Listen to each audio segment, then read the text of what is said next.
Hey everyone! And welcome back. Need to find specific tasks in a busy Asana project?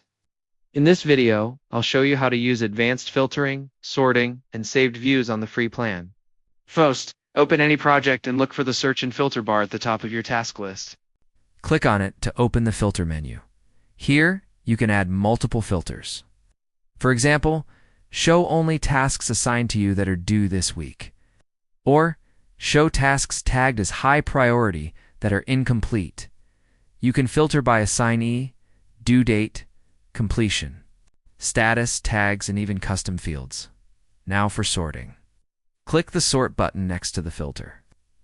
You can sort tasks by due date, creation date, or alphabetically to keep your list organized. Once you have the perfect filter and sort set up, save it as a view. Click the view name at the top like List and select Save View as ... Give it a name like My Urgent Tasks. Now, this custom view is saved. You and your team can switch to it with one click anytime, instead of recreating the filters. And that's it. Mastering filters and saved views turns a chaotic project into an organized, actionable list. If you create a useful saved view, let me know what it shows in the comments. See you in the next one.